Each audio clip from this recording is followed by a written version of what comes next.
Hello, everyone. Welcome to the Patreon. It's been exciting. We've just had Halloween. Ooh, scary it was.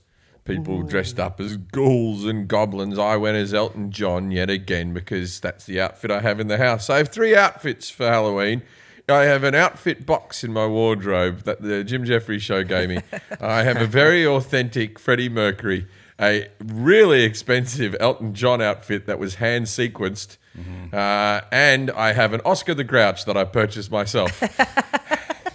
And these are my 3 in my rotation. I think they'll last me a couple of decades. These outfits aren't going anywhere unless they, you go back and they probably look at Freddie Mercury's activities. I still think he's cancelable. From the stories I've heard, I still reckon he did enough shit that if they really dig deep, they could probably Jimmy Savile that cunt all day. Not the same thing, but other things that he got up to. The Oscar the Grouch is the first time I ever saw J.J. Whitehead. He was wearing that outfit. Yeah, I didn't know who he was. He came out of my house like, I've only just got to America, man. I need to find an outfit. You got any outfits? It's like, I have Party City up the road that has a million of the fucking things for $10 a pop. But I went, I do have an Oscar the Grouch. Oh, excellent. And he just left the house dressed as Oscar the Grouch. Well, you had told me maybe a couple days before that, you said, hey, I have a friend that I used to live with in England. He's going to be moving here. You'll meet him, but if you could help him, maybe if you know some gigs around town or whatever. Said, yeah, sure, whatever. And then maybe like a day or two later, I went to the Setlist show at the Meltdown, and I'm watching different people go up there. I think Kumail Nanjiani was on that show, some other people, whatever. And then this guy just gets up on stage in an Oscar the Grouch outfit. No one else was dressed up for the show. Everyone else was dressed normally. And Setlist is where they just throw up different random phrases or words, and you just have to do. I'm hopeless at it. Yeah. You just have to do stand-up baseline. It says like Jesus Christ riding a dinosaur, and you have to do. Okay. I always got very dark in that show. Yeah. And I was like, oh God, why did you go straight to that position? Yeah. So then this guy just gets up. It was near Halloween, but this guy just gets up in an Oscar the Grouch uniform. I'm like, who's this guy that just decided to wear a costume to the show? And it was J.J. Whitehead, but I didn't know it was J.J. at the time. So I show up to Jim's house like 2 days later, and I'm like, this is the fucking guy that was in the Oscar the Grouch. I was like, hey, this is my friend J.J. I go, yeah, I saw him at the Setlist show. Was it a Halloween thing? Nobody else was dressed up. Only J.J. Whitehead was dressed up. That's always the big fear of the Halloween party is that. So me and the wife my wife did Sexy Cop, right? She hasn't been out to a party in basically 2 years. Yeah, the pregnancy plus the time that the baby's been out, right? Yeah, the motherhood part. Yeah. So she hasn't been to a party in 2 years. So she was sexy copping it. She had like this one where her ass was out, her bloody tits were pushed up. She looked sexy. She was. When you walked in, I was like, I don't know why I was surprised that you were wearing the Elton John costume, but I was just like, he's gone full sequence, but it looked good. Sexy cop Elton John. Sexy cop Elton John. And so on the way out, I said to my wife, you can't say goodbye to Hank, right? And I went, why? And I go, because he's a 10-year-old and you're his stepmother and you're dressed. Your tits are out. Your tits are out, your ass is hanging out and you're wearing fishnet stockings and high heels. I don't want this to be a core memory with him where when he's a bit older. But wait, you could say goodbye to Hank? No, I was just as Elton John. Yeah, okay. I'm having a fun outfit. Mine wasn't a sexy Elton John. It was not. And I'm nothing against women doing the sexy thing at Halloween. Let your freak flag fly. Yeah. Have some fun. Right? But I just don't want my son in 10 years to find a lot of porn under his bed that's all police related. Right? Some core memory that he's... So I said, he was in the cinema playing on a video game. So I said, just stick your head around the door. You don't have to go in. Yeah. He doesn't need to see all of that. I said I'd be more, like if his mum was doing it, I'd be more comfortable with it because you're just like, oh, mum. But your stepmum, you go, oh, bloody hell. Mummy. I was at Party City yesterday trying to pick something up, and I overheard a girl going, I was going to dress as a slave, but I thought that might be too much. And I was like, what the fuck is going on? She was black, so she would have been okay. Oh, wait, that's way different. But, fine, no problem. But you left that part out of your story. Yeah, but I still feel like, why would you dress like that? Becky Lucas's Instagram on Halloween is some of the funniest things I've ever seen. Who's Who is Becky that? Lucas? It's an Australian comedian. Yeah. Not Becky Lucas, Becky Robinson. Oh yeah, Becky Oh, Robinson. Becky Robinson's Her great. trying on the costumes. Her trying on the costumes. So funny. Also a comedian, not Yeah. Australian. but Killer. Killer. Yeah, She's so funny. she's she weird. she did a whole series of like Amazon. I'll try on your Amazon costume for you, right? And it would start off with No, like a really like a model like with this Yeah. like sexy costume, whatever, and then her just. It would cut to her just like squeezing into one of these outfits, just We're, like, eating eating like out of a chips. box. Just like, hey, you like me? Just like Yeah. it's at a bad camera angle. It's brilliant. She was scheduled to be a guest on the Jim Jeffries Show podcast like right before we ended it, and I was so bummed because I really wanted to have her on. We should have her on sometime. Very funny. Yeah, she's hilarious. She was on the Connor Moore show. She was on many of our sketches and cold opens and stuff, and she's so funny. Like we wrote a bunch of stuff for her, and she read that and was hilarious too. But anything she always improv, she was like super funny. She's hilarious. So Halloween. Yeah. So my wife, she hadn't been out for a couple of years, so she got drunk too quick, and I had to get her home. So the whole party was about an hour, about 1 hour. You speed ran Halloween. Oh, we had a babysitter, and we come home. The babysitter was one of my wife's friends, and she was like, "Did you forget something?" We came in the door. No, she's done. Yeah, I Irish goodbye. Yeah, no, we didn't see you. We didn't see I was like, you. it'll probably take a while for them to realize that I'm like, because by the time I left, it was starting to get crowded, and it's too much for me to be around that many people. So I Man, was most like, of my friend group was there, and I did not see them. yeah, I figured There was a it would- friend of Jack's who Halloween costume of the year. He dressed as Jack. Oh yeah, He was wearing a doohickey shirt, a trucker hat, and that feather And necklace. he wore my necklace. When Yeah. I He was wearing- walking into the party, he and some other guy were outside, and I was like, that guy looks so much like Jack. I didn't realize that the shirt he was wearing was the doohickeys, and I was like, I was wondering why he bought one. I didn't think he was in a costume, so I was like, dude, that guy dresses like Jack. Wait, did he wear your actual feather necklace? Yeah, he kept Yeah. asking Oh, yeah, for it. I yeah, go, yeah, why do you yeah. want my necklace so bad? He goes, Yeah. I'm dressing as you. And You can he have it." rolled up his sleeves a little bit on the arms. And Jack's brother was there shirtless. Yeah. Jack's brother's got a good body, man. He was letting it rip. He works Sean- out. He works out with the fake me. Yeah, Sean was bloody showing it off. He was out there. But it was a good party. I got a big week. I'm recording the special on Friday, and then I've got my son's having a birthday party, and then I've got to ordain a wedding, and then Officiate. officiate it. Don't you say ordain? I don't know. You are ordained. Yeah, you're ordained to officiate a wedding. I'm officiating a wedding, Yeah. which I've done little work on at the moment, but I've figured it out in my head. Just get a Dr. Seuss book out. Well, Right from there. Yeah, well, I'm thinking of whole the places you'll go. Does anyone have like a dust jacket for a Bible? I'm just going to put that around a regular book. I'm sure you I could mean, probably you're going to be find one. staying in a hotel. I know that's what I'm thinking. I'll probably be able to steal one at the hotel. Do they still do that? I haven't even looked in a Some drawer. hotels, not the fancy ones, but most sort of mid-range hotels, they still rock it out. I think the Hiltons still do it. Some hotels have like all the books. I think we'll be staying in a nice hotel. We'll have to. So yeah, I'm going to nick a Bible from a hotel room. Yeah, Arnie's on roach. I'm patrol. sure that takes you straight to hell, right? That's got to be right up there. I don't know, but if like you're taking, I don't know if God patrols the Hilton. You are taking the Bible to make fun of it, so yeah, probably not a good. I might be taking it to read the bloody thing. That's not going to be the worst thing you've ever done. So. But wait, do you have to read from the Bible for the? No, I just No. want to hold a book. I'm going to put me a bit of paper in it Yeah. and have a Bible. Well, why don't you get like a Quran or something like that? Yeah, I don't want to. Because there's a little bit of comedy. Why not Harry Potter? Yeah, the satanic verses by. The John Lennon The biography. Lion, the Witch, and the Wardrobe. Yeah. So, Marriage. so anyway, I've got that book, How to Give Zero Shits or something. That'd be a good book. How about officiating weddings for dummies? Yeah. That one, yeah. I ring up Julia and I said, I need the verbiage on how you want your actual vows. Like, do You you, know his take? name? Yeah, I know his name. Yeah. Do you take? Of course I know. Yes, Hey, that that's was important. That's a big one. Right up there. Yeah, yeah. But I did ask for his second name to be spelt phonetically. Yeah. You want that? Is it a tough one? It's not easy. Okay. Anyway, so I go, I need the verbiage because, there's things like, do they want love and obey? Do they want, all this sickness and in health and all that stuff? I want the verbiage they want on that. And she's like, oh, I trust you. I don't trust me. Yeah. This isn't an open mic where you're like clubs and colleges. Yeah. All over. Yeah, you Yeah, gotta get all if that right. there's potential to ruin a big day, you at least want some guidelines. You don't want to All right, find out later that I'm you fucked up. I'm more nervous about this than the special because I know how to do stand up, right? And I've worked hard on this, and these jokes are entrenched in me. I know these jokes.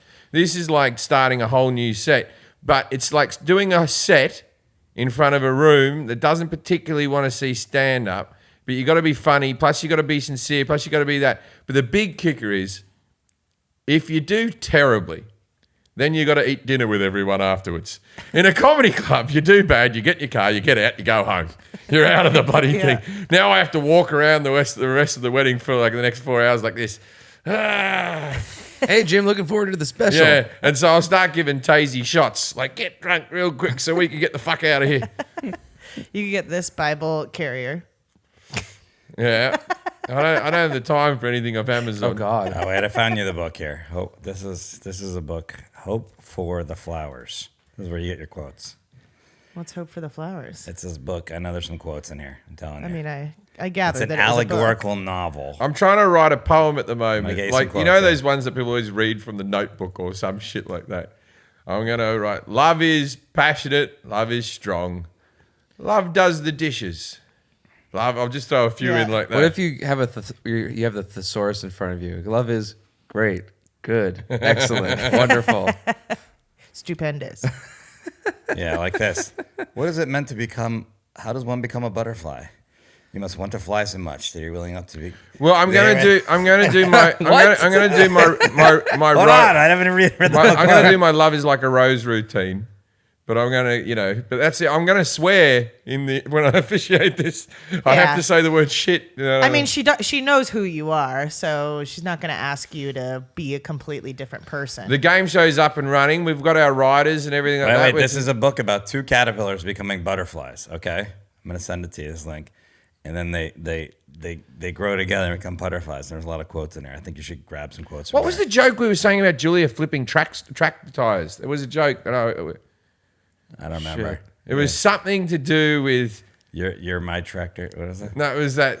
But she said no gay jokes. She never loved it. She never.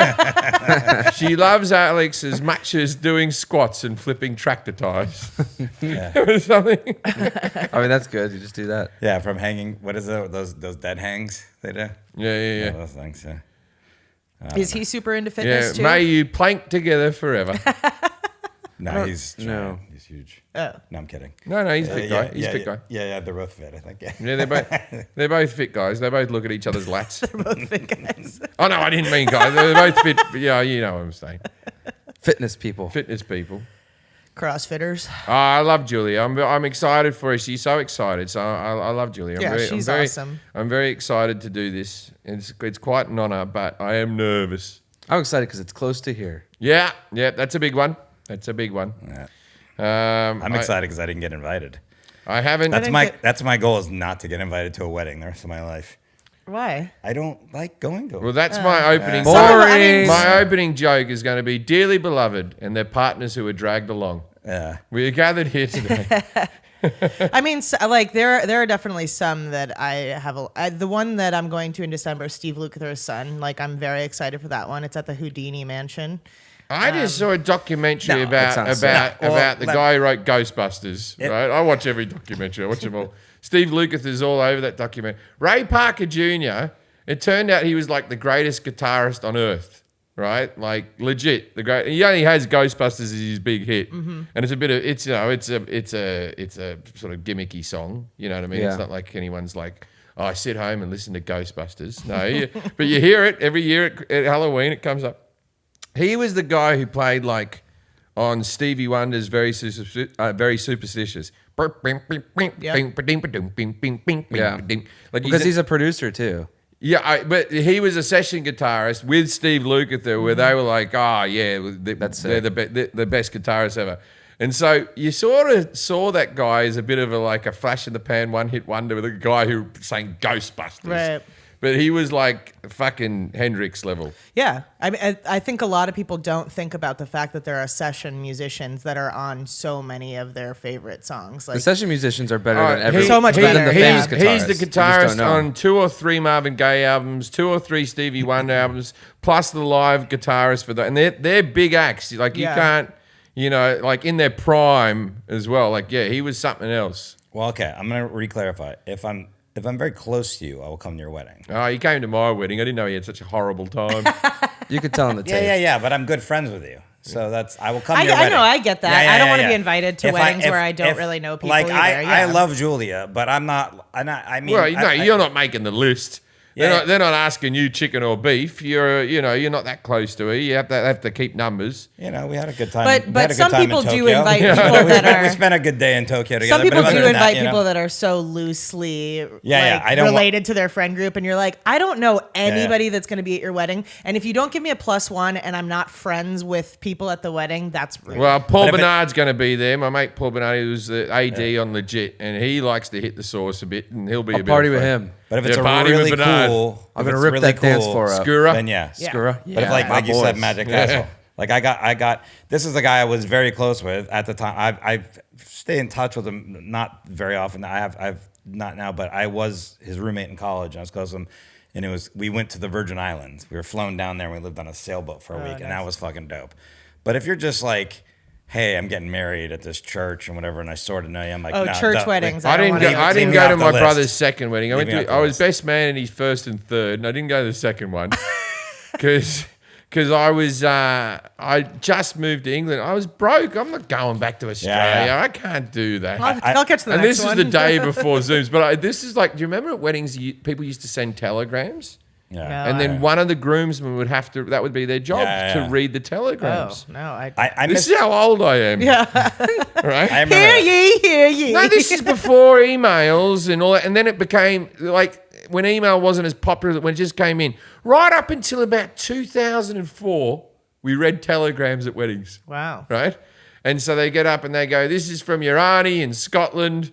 I wish you all the love in the world, blah, blah, blah." Someone would try to write a joke or something like that. So I sent a telegram to my brother's wedding, Yeah. his second wedding, and my telegram went, "I wish you all the love and happiness in the world. Sorry I couldn't be there. I'll be at the next wedding, Scott." And you were. Anyway. But you know when you get something back like this, oh, you put a real dampener on the night. Everyone was angry at you. Oh, I was just trying to have a bit of fun. Fucking hell. That's a funny joke. And it was And then true, it and it was unfortunately true. became true. Yeah. If it wasn't so true, people wouldn't have been so fucking irritated. Yeah, It's yeah. true. If you were a perfect match, they would have been like, good one.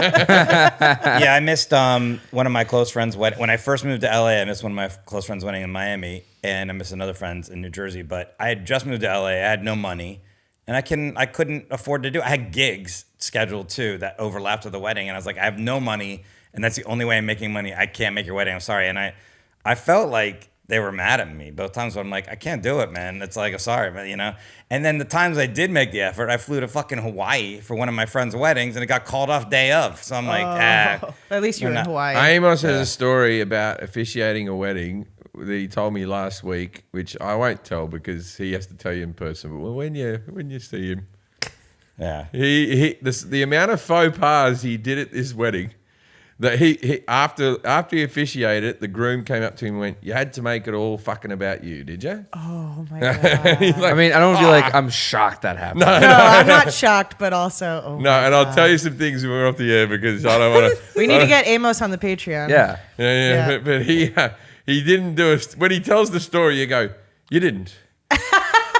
I feel like that's most of his stories. You go, why did you do any of this? You go, why would you do that? You didn't. Yeah. You didn't. Amos is hilarious, but not always the best choice maker. But that's why it's so funny. Yeah. No, I'll tell you something about Amos. You remember when he was in the room? Yeah. Oh, yeah. Always. You remember when he's there?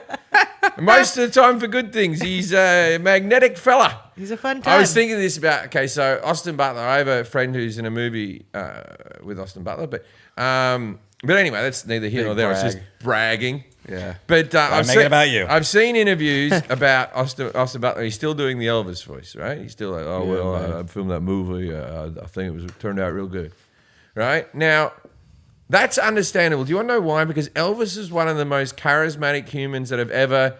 He was an enigma. He was one of these people that when he came in the room, he was a star from the moment he was born. You can't put your finger on it. You know, the voice was amazing, all that sort of stuff. But he was the only bloke who could dance around doing kung fu stuff, and people were still like losing their shit, right? Yeah. So it makes sense that if you're going to embody someone, and you're embodying someone who had one of the greatest personalities in history, yeah, you'd probably keep it a little bit, right? But this is my argument. Does that happen to people who play Hitler? There's so many actors who played Hitler that they finish off, even a German actor, and he's like, like that, right? And then You sound like him, but just can you cut it out with the mustache? yeah. And they're doing the salute And and, the all this killing type people. of stuff. And I mean, Stains, like this, right? And then like a week afterwards, a couple of months later, they're doing press for a different movie. Yes, we did a good film. I feel you dropped that one quickly. Yeah. Like, is the Jeffrey Dahmer guy still wandering around, Dahmering it up every party he goes to? So what was it like being in Secret Life of Pets 3? It was really great. Couldn't wait to kill people. I've said that I'm going to say this in my special. This may be my last Netflix special, and I know I said on the podcast I was going to retire from stand-up, and I very well might. And I'm just trying to figure out what to do with my life, and I want to take a little moment. I love stand-up, but I want to take a moment with my family and see if I enjoy that. You'll be back. You'll be back. No. I miss stand-up now when I have 2 weeks off. I miss it, so I don't know how I'll ever stop doing it. But I don't look. There's a lot to do with me. I just don't want to fade away. Fluffy was saying this on a podcast the other day on Jake Paul's podcast. He's thinking about retiring after the Dodgers gig. Because where else is there to go? Right. Oasis Space. said it after Net Worth and all that type of stuff. And I've done all these sort of big gigs and stuff like that. And I just, it's pride or whatever. Anyway, what was I talking about before that with stand-up? Oh, I'm going to say this on my Netflix special. I'm going to tell them, I'm going to go, I'll never be off Netflix. I'll always be on Netflix. Because even if they stop giving me specials, and if they do it, I'll just kill a lot of guys and put them in my freezer. They fucking... They'll do a documentary. I think this is my 5th special on Netflix. You think they won't do a documentary and a biopic on me if I start killing cunts towards the end of my life? Yeah. Need to get a freezer. I've got the space. Yeah, I know.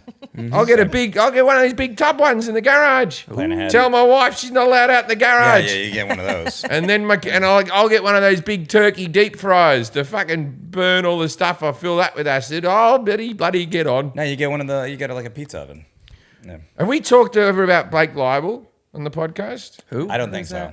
I worked with a guy when we were doing legit. So a friend, Oh, that guy. No, I friend don't of think we mine, talked about a it. friend of mine, Chris Case, I like Chris. I've written many sitcoms together. Me and Chris have Legit. been a writing team together. We've sold several scripts together, and we wrote the second season of Legit together. And so anyway, Chris wrote me lines on Legit. Yeah. Chris is He made sure I had lines. Chris Chris told is me he important. thinks I'm going to be very successful. Well, he's an amazing networker, Chris. I said I like coffee. So Chris brought in this bloke called Blake, right? And I'm gonna rag on Blake right now, and you'll understand why at the You're end. gonna rag on him? Yeah, rag is a good word to use. Yeah. Just tell the truth. You just rag on him a tad. I'm going to tell the truth, right? So anyway, he was this Canadian fella who was a bit, how some Canadians a little bit doopy doop, right? He's a bit like, oh, this is so exciting to be writing on a sitcom, Anyway, so he wasn't a writer. He was a bloke who used to hang around Soho House all the time, and he met Chris, and then he's like, I'll just get you coffee. I'll just do this. You'll be a dog's assistant for Chris for no money because this guy has money. because he wants to get into sitcom writing and he wants to see how it is. And so Chris was like, hey, this is Blake. He's going to help out. I never liked Blake. I didn't gel with Blake. Because what happens inevitably when you're writing a script, there's jokes you want to get in, and everyone's fighting for their own joke, and you don't want to be insensitive to other people's jokes. Like sometimes someone writes a stinker in your opinion, and you don't want to go, I hate that one. You go, everything's very diplomatic, you know. Yep. But I had fucking Blake there who would side with whatever Chris did, right? He'd go like this, oh, Chris, that's such a good joke. Oh, that's a good one. Yeah, like this, right? And so Blake would show up in a fucking Porsche 911, and I'm like, he's getting us coffees. How's this happening, right? And then he goes, oh, I play the stock market. I've done very well out of the stock market. And all of his stock tips were like, buy into Rockstar video games. They're about to release another Grand Theft fucking Auto Grand 5, Theft probably. Auto. You know what I mean? And so like these were his big genius moves, right? And he goes, what I do is just 1 hour a day. I just sit there with my stocks and my wife and my kid. I go into another room and I just work on my stocks like this, right? And Since I he was a graphic novel creator. yeah, and he a graphic novel creator and all this bloody bullshit, right? He wrote some comic books that he self-funded, right? Yeah. And that he put out and, it didn't sell anything, and right? And one of them was called Syndrome. And if you Google Syndrome, it's... Sin like sin. Yeah. And so anyway... Don't look up too much, Kelly. Yeah, don't spoil look it up yet. Don't look it up yet, Kelly. Don't look up Blake yet. You don't want to... Close the window. Close the goddamn tab. I see the tab. This Close you it. don't know this? This is No, I this is don't. my Halloween... Don't look it up. This is my Halloween story. Don't look it up. I think I do know, but Even if you know, it's still harrowing when you hear it again. I know it. Yeah, I'm just looking. I already Anyway, know it. so old Blake, we finished the show. The show doesn't get picked up for a third season. I never have to see Blake again. Fine by me. But I did think he was this stock market genius, and I was taking tips off him because, look, he's driving a Porsche 911. He lives in a huge house, and the guy's getting us coffee. He obviously knows what he's doing. Right? Anyway, so it turns out he has a brother who's a bit better looking than him, less dopey, has 2 Ferraris, and is in that poker game with like Leonardo DiCaprio and fucking Spider-Man, right? So he's and he used to date Tara Reid in her prime, so he's got another brother who's a bit cool. And Blake liked video games, comic books, and he was just a bit dopey. It says where he gets his money from, by the way. Yeah, oh, yes. I find out where he gets his money from after the fact. And this says a lot about me because this is the thing that I was most angry about after the incident because I was like, he lied to me. Anyway, so old Blake, I don't see him again for maybe, maybe 2 years after Legit. I'm having a date or something. This is in between Kate and Tate. I'm having a date at Chateau Malmont, right? Where John Belushi died for people who... So anyway, so I'm having lunch there, and he walks up, and he's like, hey. And I'm like, hey. And he goes, do you remember me? And I'm just like, yes, Blake, how are you? I remember Blake, right? And I'm like, yes, Blake, how are you? And I go, how's things been? He just seemed like a fucking ghost. He just seemed like a weird... He wasn't the same Blake. And he was out with this different woman, right? Not his wife. And not his wife, right? And so I ring up Chris and I said, oh, what's happening with Blake? Did he break up his marriage? And they go, oh, he's gone a bit weird. No one's heard from him, whatever. And so he had this new woman, and she was from some Eastern European country, and he had her... Ukraine. Oh, well, okay.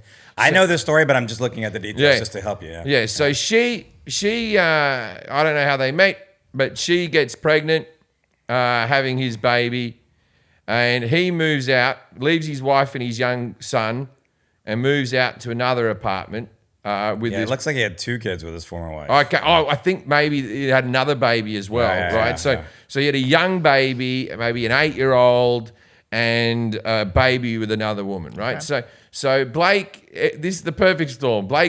He's going through shit, right? So anyway, he moves into this other apartment and gives the big house to the wife and the ex-kid, and he has this new thing. So something happened where the new woman who had the baby wasn't happy with his behavior. I believe there was a third woman he got mixed up with, right? Jesus, how do you have the time? How do you have? Well, he has all the time in the world now. Anyway, so Blake has the baby 2 weeks after the baby's born. This is my Halloween story. 2 weeks after the baby was born, Blake, she's already left, and her mother has come out for the birth. He rings her up and says, "I need to talk to you. Just come over for a couple of hours. Look, we've got to make this work. Whatever." She leaves the baby with her mother. She comes over. She's not seen again for about 5 days. Yeah, the mom went looking for the her. mother comes banging on the door, knocking on the door, and all that type of stuff. He killed her in the most gruesome way ever. He scalped her and bled her out over the course of those 5 days. So for those 5 days, she was still alive, just pumping blood. And when they found her body, they only found a teaspoon of blood left in the entire corpse, right? That meant that she was alive for a very long time. And she was dismembered and all this type of stuff, right? She had lived at least 8 hours. Yeah, so in excruciating pain. Yeah. And so Describe well, the 8 behavior. hours. 5 days. I'm wrong, but he was in there for a while. So anyway, in the end, the police bashed down the door. Blake's got a black eye and he's covered in blood. And the police go, "Oh my God!" And they find the body, and he goes, "Yeah, someone killed her. You better find out who it is." Right? And so then, obviously, he's in prison now. Yeah. Old Blake, right? But Life then, sentence without the possibility of parole. yeah, like so I spent time, and he was this innocent, sort of dopey, sort of. That what made me think that pure evil can be right in front of you. Yeah, that's what's so scary. It's like- I'm not scared of people who are out and out assholes. They show their hands very quickly. You know what I mean? Like. Now, I Yeah, would he- say he- the Syndrome book is So if you look at Syndrome, it's a picture of a baby that's been scalped. This is something, and then there's images in there that were replica of the images in the house. He played out his fantasy from this fucking book, right? So the baby went off with the grandparents on the wife's side, and then it turned out that in reading this is the bit where that his dad is a billionaire property Yeah. developer, a bit of a Donald Trump in Canada. Toronto, where we're going. In real estate Toronto, mogul. real estate, biggest real estate mogul He's in in the Toronto. Canadian Motorsport Hall of Fame. Yeah. He also was in the Olympics for Canada. He sailed for the Olympics team in 1976. And his mom is part of the Alros, whatever that is, Products Heiress. Yeah. Like, So he has money on top of money on top of money. His father was giving him like 80 grand a month as his little Allowance. pay for Blake money. Yeah. Right? He was an inheritance kid, and he was telling us all that he was self-made and giving us fucking stock tips. The cunt. Right? But anyway, so Blake wasn't a good guy. Where is Blake's Netflix or any other channel fucking documentary? Yeah, This I is remember. weird. gotta I remember be. when this news story came They didn't out, even and I do was one on Deadline surprised. because fucking hell. honestly, Jim. If you pitched it and you got all the people you know in it, it'd probably get made. It's. I don't know if you want to be in that documentary, but if you, I would be in the documentary if someone asked me. I would say, but then I researched a bit more. His brother turned out to be this like cool sort of guy who picked up his dad's fucking like. You know, the dad was an athlete. The dad was a this. The dad was a But wait, wheeling, dealing businessman. You remember it, Kelly, you said? Or? I remember when the news story came out. And then some. You had maybe told me like very vaguely that you knew him, but I never heard the story of like your interactions with him. But I remember hearing about it. But I am surprised that they haven't made a documentary. Well, I will give it this. The first thing I do is when I see the story, I text Case and I go, "You're not allowed any assistance anymore." You have bad judgment. There's some stuff on YouTube. There's some YouTube produced Law and Crime Network on YouTube. I think that's what's so scary about life is that you never truly know anybody, and any person can snap at any time. It's like you hear so many stories of these people who are like, this person was like an upstanding citizen. They were really involved in things. That and it's like guy all with of a his sudden, wife who put him in the two little girls in the barrel and his Oh, wife. yeah. And he just seemed Chris like Peterson he seemed or like something he like had that. Scott Peterson. the American dream. Yeah, he had a it's- big house and you know what I mean, two beautiful kids, and Instagram doesn't show you shit because they were the happiest family in the world on Right. social media. Well, yeah, and it's like what I don't understand is so many of these stories stem from like the person having an affair and just like wanting to get the family out of the picture. It's like just fucking get a divorce. Like, Yeah. why is murder the best option? They What take if they take a lot of money from you, women. Yeah, but you take your life when you go to fucking prison This, he forever. was just engaged. He wasn't even married to her yet. This is just It's complete. so crazy. By the way, good news. He's not on IMDb. He's not included on Legit. So, Oh no! You didn't have a paid job. okay. Well, there you go. He didn't have a paid job, and he contributed nothing. He contributed nothing. I wasn't drinking coffee back then, so it was. I got nothing out of fucking Blake. He was just in the corner. But what happened with Blake was his brother went to live with his dad, and Blake went to live with his mother, and Blake stopped talking to his dad, and stopped talking to his brother. So there was the cool side of the family. And then his mother seemed to be a reclusive, sort of darker figure from the sounds of it. And so Dad didn't teach him how to sail. yeah, so Blake was going to get her inheritance, but Blake just got a wad of money every month. And that was- $80,000 a month. Well, I'm just guessing. crazy. I don't know the figure, yeah. but it was They enough. have a lot of money. It was enough for him to be living in a mansion, and to be driving a $200,000 car. Yeah. So this isn't bullshit. He was wearing Rolexes, and Yeah. and his brother has 2 Ferrari Enzos, right? So they're $400,000 or something. They're very expensive cars, right? So those boys were given a lot of money. Yeah, he looks like a. Yeah. I mean, I know the story, but Oh, you look at his mugshot, I'm looking at the girl that he murdered and then with him. you look at the fat, pathetic fuck he became in the court case. He was just sitting down, just sort of weeping the whole time about himself. He was There he is with the black eye. He He was was like a path- psychopath. He was pathetic. But then look at him in court. Oh wow, gained a lot of weight. He gained a lot of weight. But like at that stage, food's your only friend. I'd go for it as well. Is it at all trauma? Like, there's got to be a little bit of shit that's traumatizing to you to have known him, like especially somebody that does something so gruesome. I had a different assistant back then, and she had to. I think she had to go to the police and actually because she helped as a writer's assistant for me, and then she had to be a writer's. He started paying her money to come over to her house so he could write down all of his comic Yeah, book that's ideas. free. It's like And- having and- that person in your space. And she like, had transcripts that were pretty. Yeah, she was pretty disturbed by those. Yeah. Yeah, like I'm not afraid of being murdered, but being tortured would be fucking awful. That's my biggest fear. You're not afraid of being murdered? I mean, like if I'm gonna get murdered, I'd hope it's quick. Make it quick. You know, like Yeah, but that poor girl probably went over there with the best yeah. intentions, Yeah. and he probably had it all planned out before she got there. Yeah. I don't think he snapped because it was such a meticulous murder. No, because well, I'm the way reading with stuff his about, writing and stuff like that, Yeah. you know that was something that he had been thinking about for a long Oh, time. there's conspiracy theories that he didn't do it, that she was a prostitute and his pimps were the Ukraine mafia Who and the all. fuck comes up with these theories? Fucking rubbish, bloody Me. theories. Those were mine. Oh, you did those? Yeah, rubbish Pretty theories. good, actually. All right. He pleaded innocent. All right, before we finish the Patreon, Jack, you got something lighter for us here? That was my Halloween story. Yeah, it was My- good. I'd say my segment will take too long for the time we have. You sure? Yeah, Save it up, Jack. I'm saving it. Save it up. All right, well, I'll pivot. Oh, we can finish up there. Okay, yeah. So be careful who you date. Although I have a question for the group. Yeah. I got a text the day after the party from Scott Zabilski with a video from Almost Famous. I don't know if you know the scene where Billy Crudup's on the roof and goes, "I am a golden god," and Yeah, then yeah. jumps in the pool. And he That's goes, right, yeah. "This is footage of Jack at the party last night."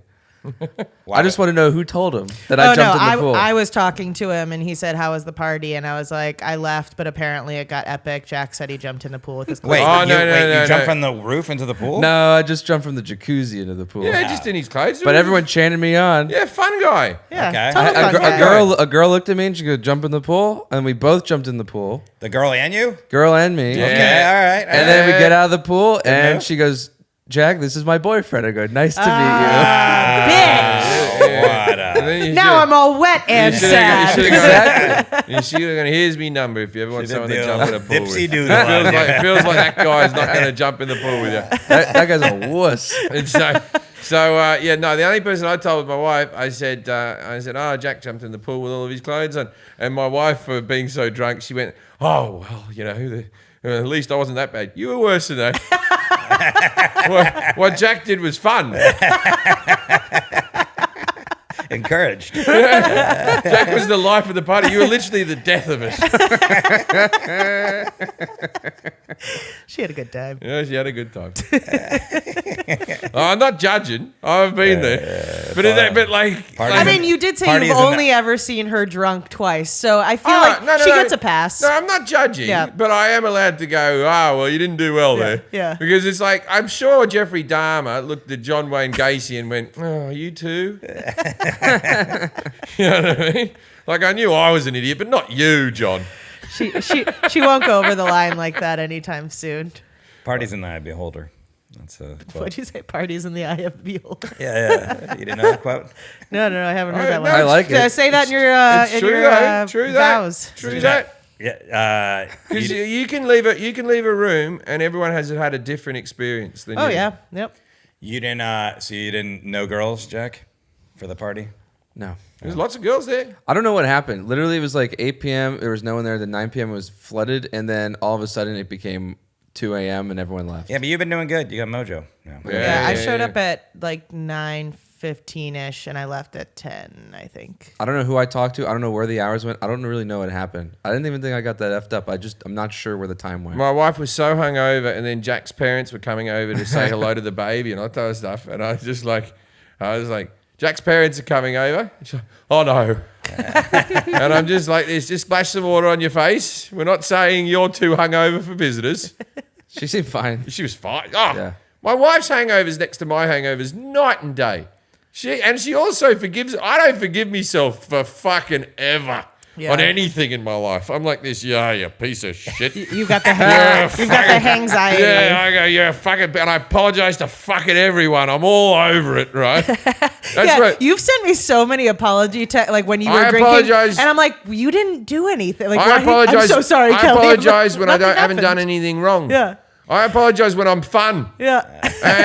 And so that's why proud I've of never you. understood the 12-step program. Step 7 or 8, you got to apologize to everyone you've wronged should when do you've that been first. drunk. And I'm like, oh, I could skip that step. I do it within the 6 hours. Yeah. I do it as soon as I wake up. I leave no stone unturned. Literally Yeah. every time you Yeah. texted me that, I've been like, you have nothing happened. You have nothing to apologize for. I'm the best. No, the next morning I'll get And a I text. mean him. Yeah, I mean him. you do. They're sincere. The most common text I've gotten from Jim ever, especially when we were drinking, obviously, you'd be like, the next morning, like, did I do anything last night? That I should be embarrassed of? Like, or I was like, no, you're fine. No, I know I never did you're anything good. egregious. No, but no, I'll nothing say, bad, I'll nothing say bad, a like- bad joke or Yeah, something yeah, a yeah. bit, you know, because I've gotten in trouble for things I've said to people. Yeah, Yeah. nothing bad, but just like, was like, did There we have fun last night? There was a girl, there's a comic in Britain, and I said something pretty awful, I assume, to her whilst drunk, right? Totally regrettable. Don't remember saying this thing. Didn't do anything like heinous, like where I'm fucking yelling at her or made her. You know. probably just had a cutting one line. It was a cutting one Yeah. liner. I had a cutting one liner that was a bit close to the bone, shouldn't have been said, and I know it was funny Were you because and you're not that close with her? Or? I'm not close enough with her, evidently. yeah. But I Turns out. yeah, it turns out I didn't know her threshold, right? And I know it was funny because she goes, and you said it, and everyone laughed, and I'm like, okay, so it was something funny. It was something funny, and I said, look, I have the utmost respect for you. I think you're a really nice person, and if I said something, and I know I did, that I see how upset with you, I'm really, really sorry. And I said, what did I say? And she goes, I'm not even going to say it if you can't remember it. Like that, right? Okay. I don't get that. Okay. That logic makes no sense. Yeah, okay. I just want to pay my penance for being drunk, right? So wanna write it anyway, down for my set list. I come and see her again, still moody about it, won't fucking talk to me. And then the third time I show up at a party, she's there, and I went, all right, this is on fucking you now. I've apologised. I've tried to be nice. If you don't tell me what I've done, I can't fucking Yeah. make amends.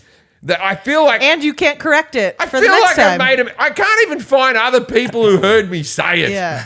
I've had to ring up 20 other people and no one knows. But I had a bloke once who's sort of a friend of mine. I got blackout drunk at a wedding, right? And he's in the circle of friends, right? In the group in Britain. And he obviously said something to me that was awful, where other people had actually rung him up and said, that was a bit much. You shouldn't have said that. That was wrong, right? He rings me up and he goes, Jim, I just want to apologize. I was way out of line. I shouldn't have said that. And then I go, oh, I don't remember anything, mate. And he went, never mind then. And he hung up and we're still friends to this day. That's great. He seemed apologetic. I don't need to know what he fucking said. It'll just hurt my feelings. That would have been so funny if I'm so sorry I called you X. You're like, you did what? It was bad enough that other people rang him to tell him to ring me up, all right? But to this day, I don't know what it is, and I'm fine. Yeah. Yeah. All right. Well, forgive yourself, everybody. Yeah. So if you had a hard night, but my wife wakes up and goes like this. Well, I don't do it very. I wish I could be like her. I'm like, yeah. You made a mistake. You're fine. You're this. You're that. Right? You just got too drunk and had to go home quickly. Yeah. You live and you learn. Yeah, you live and you learn. My wife's the nicest person in the world, but she's just like this. Oh well, and I go. There's probably a couple of people you should apologise to, or whatever. You had to help you out. Oh no, they'll be fine. And she's right. They will. She is They right. She's will. right. She's Yeah. right. She lives her life a lot better than me. Yeah. I have a guilt complex just like you. So I always feel guilty for everything, even though I haven't done anything. Oh yeah, no, It's a terrible way to I live. think it's a healthy thing and a hindrance at once. Like it's Yeah, good, yeah. but I think that was drilled into me by my mother. My mother was always very exact on manners. When someone does something, you write them a note. When this happens here, you say I clipped Hank over the back of the ear like this, just a little flick. Like that, right? I've never hit my son or anything like that, but I gave him a little flick behind the ear like this. Right? We were leaving a house that he had a sleepover, and I've taught him every time you have to say thank you for having me is the last thing. Thank you for having me, right? Mm-hmm. It's just a rule that my mother drilled into me. And if you see me now, I leave every theatre. I always say to all the staff, thank you so much for having me. Yeah. It's still something entrenched in me, right? And so he just went, bye! And he was walking out with me, and I just clipped his ear, and he knew right away, oh, thank you for having me. I didn't let him off on that one. He was like, he caught it just before it went over the line and went into the net. He was like, oh, thanks for having me. I got to go to the bathroom and forgive myself. Me too. I don't do that enough. So go to All right, lovely Patreon. I feel like this was it's Educational. Like it better help. This is what we talk about in therapy. Good night, Australia.